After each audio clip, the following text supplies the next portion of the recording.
Hello, ladies. It's Marie. Hi. Sorry if you joined earlier. I had to restart because something was going on with the sound and I was kind of delayed.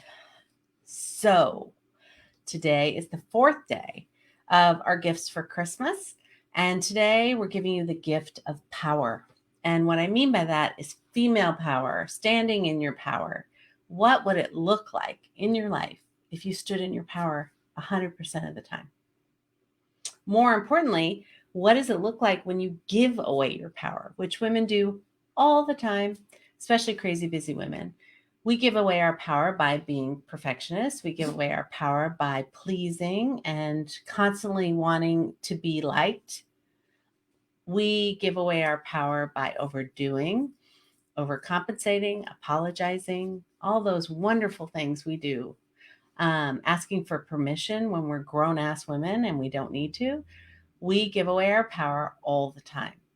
So here's the thing. When we do, we are small, contracted. When we're standing in our power, we're owning ourselves.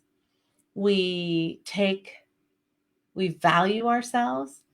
We love ourselves. And by ourselves, I mean our full self, our strengths, our weaknesses, everything, our little secrets that we have about ourselves that we hope nobody sees. And it is unwavering. Okay. So, and I'm not talking about we own our power perfectly because perfection doesn't exist. What I'm saying is we understand our self worth and we stand in a solid foundation of rock on who we are. And so we show up in that energy. We know who we are. We've claimed ourselves. We own ourselves. We own our strengths and weaknesses. And therefore, we're standing in our power and our voice is heard. We don't worry or retread conversations much because we did our best and we showed up in high energy. We understand that we're responsible for the energy we bring into a room, and then that's our job. We clean up our side of the street and leave others to clean up their own, not fix constantly, because that's a distraction. So, where are you on owning your own power? Where are you on owning yourself, strengths, weaknesses, and everything? We're not young anymore, no offense. We've learned things along the way, and there is incredible power in knowing who you are, claiming it, and owning it. And I don't mean like that person that's like, sorry, you know, that's just who I am. Sorry. No, we take responsibility for our actions and we're going to mess up sometimes. I'm not saying dismissive because I know who I am, so I'm not responsible for hurting you. No, I mean, you're not responsible for other people's feelings, but you're responsible for your actions. And when we're showing up in high energy and we know we're responsible for the energy we bring in the room, then we aren't dismissive of how other people are feeling. We're fully engaged with other people. And we're also intuitive because we're in our female power. And our female power has lots of wonderful, amazing things like compassion and collaboration and intuitiveness and caring and all of these things that make us women. And we can own our masculine energy too and do that in high power, like decision making, badass, like make it happen. But when we combine the two and we bring in the feminine, that's when we're in that higher level of energy. And, in my own life, I spent a whole lot of time in my masculine energy. And what I mean by that is, I was a career woman, still am, a single mom. And so I was making things happen and really just like more in the action oriented part of myself, the more hard pushers part of myself instead of the flow and ease, and really getting quiet and listening to myself and listening to others, which is much more of the female power. I was also not receiving any compliments or help. um, and that made me not have strong connections. Like I would push away connection in my life. I had really strong friendships, but that was different because I showed myself to them. But in my work life, in my casual life, and even my dating life back then, I I was much more in the pushing part instead of the flow of it all. And I got to tell you, there's some real lightness to owning yourself and trusting yourself and believing in yourself and loving yourself and understanding your voice and that it's needed. What does that look like for you in your life? Where are you not showing up as you because somehow you've convinced yourself there's a liability to do that, or there's some weakness that's getting in your way? Where is it that you're hiding or faking in your life? Why? Because here's the thing, your toolbox is made up of all parts of you.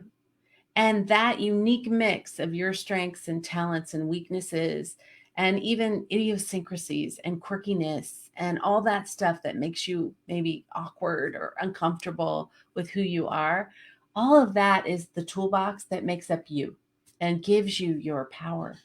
And so if we hide some of that or push some of that down or set it aside because it can't come out and play because it's not your proud part, then we're not showing up as ourselves.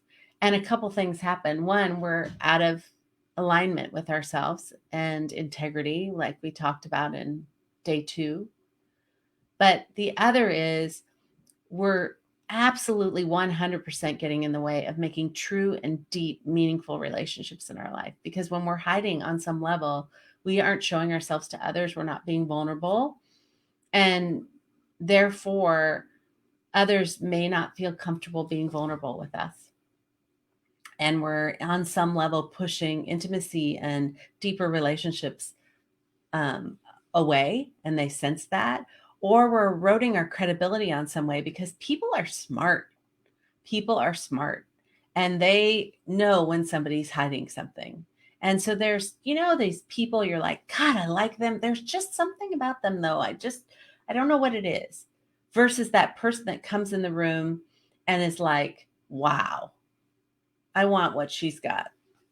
I want what she's got, like that full confidence, like expressing her opinion, stopping talking, not over explaining, knowing that she's a valuable contributor, listening to others, doing it with lightness and humor and a smile on her face, not walking in burdened and angry or tight or in her head wondering, but light and present and powerful.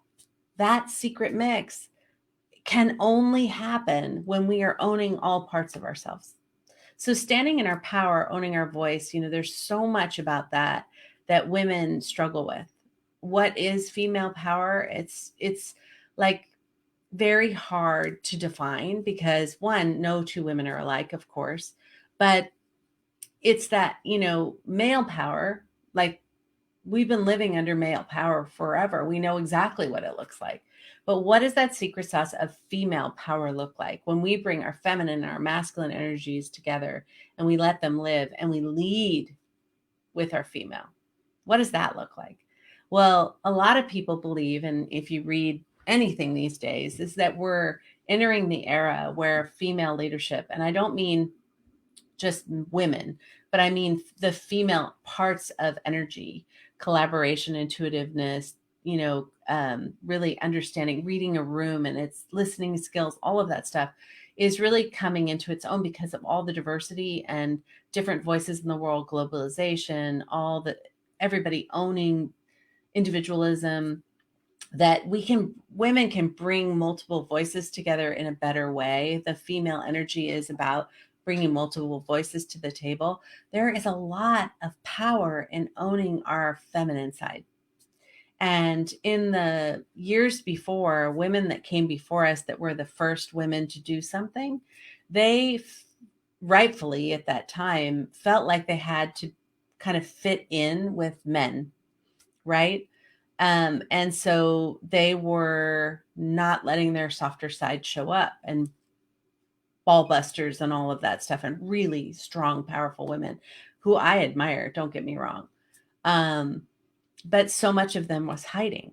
We're now in a place in our world and in our own career where we can show up as our full self in all of our power, and it is an awesome thing to see. And again, no two women are going to be alike, but you know it when you see it. And it's somebody who totally and fully is comfortable in their own skin. And they show up in that energy, and that energy is powerful. So I want to give you the gift of starting to think about your own power and where it shows up with ease. When you are in your power, what does it feel like? We all have places in our life where we stand in our power, and it feels awesome. And in fact, our brain shuts off, and we're in this trust of ourselves. Whatever comes out of our mouth, we know is great because we're in our power.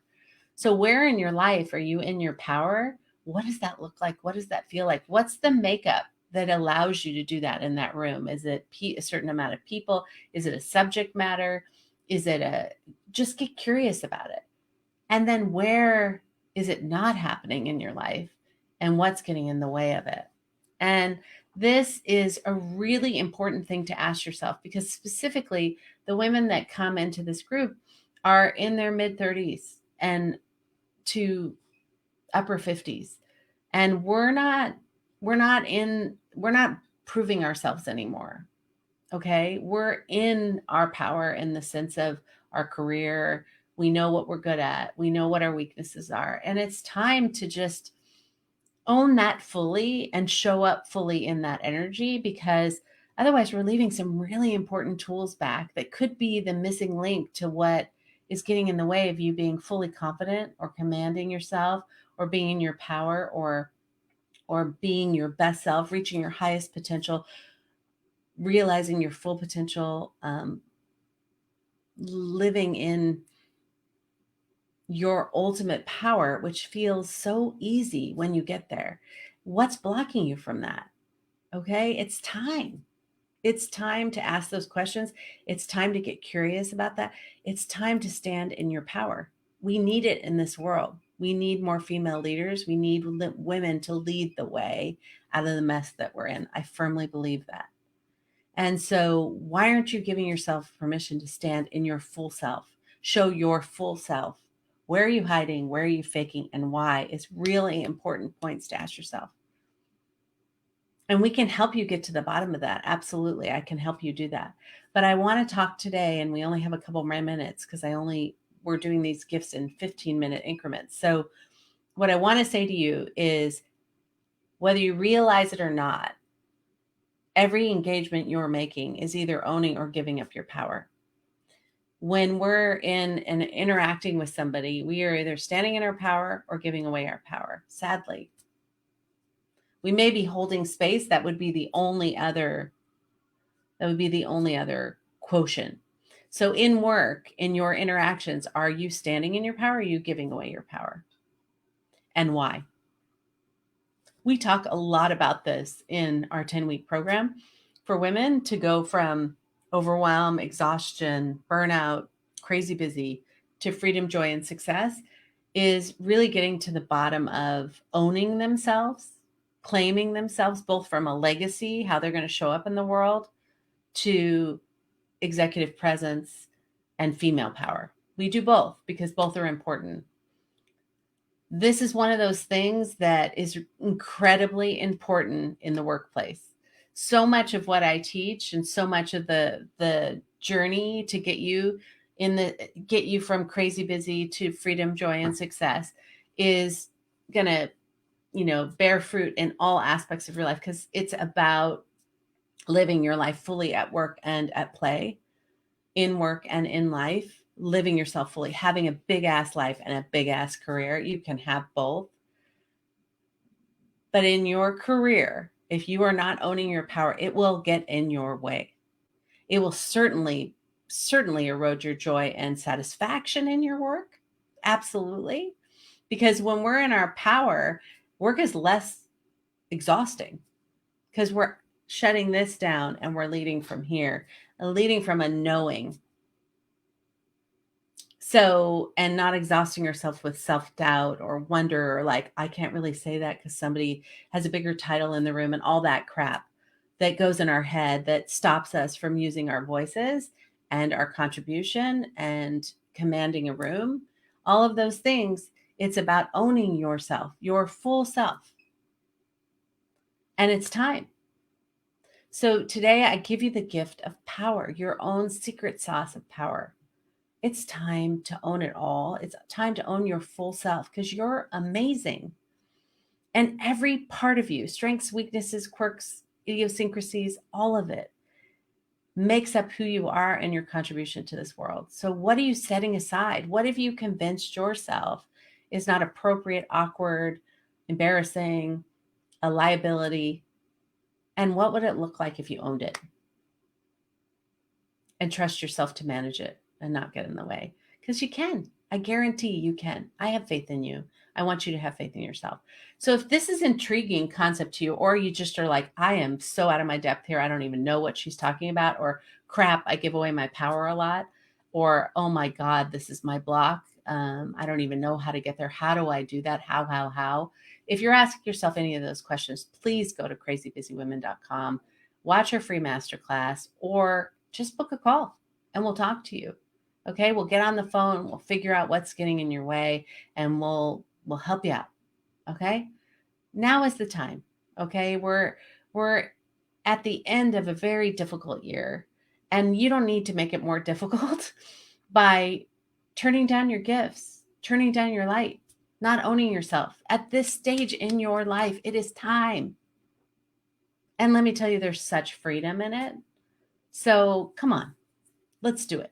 So go to crazybusywomen.com, give yourself the gift of power, ask these questions of yourself that I went through today so you can get to the other side of this, because truly owning yourself at this stage in your career, there's so much freedom and joy in that. And it's time, because there's wasted energy in the other way. And you've been doing that a really long time. Time to do the other thing. Okay. Have a great day. Thanks for listening. Go to crazybusywomen.com. We can help you. We can help you. We can help you. We want to help you. Let's go into 2021 stronger, owning ourselves, standing in our power. Wouldn't that be awesome? Okay. Bye.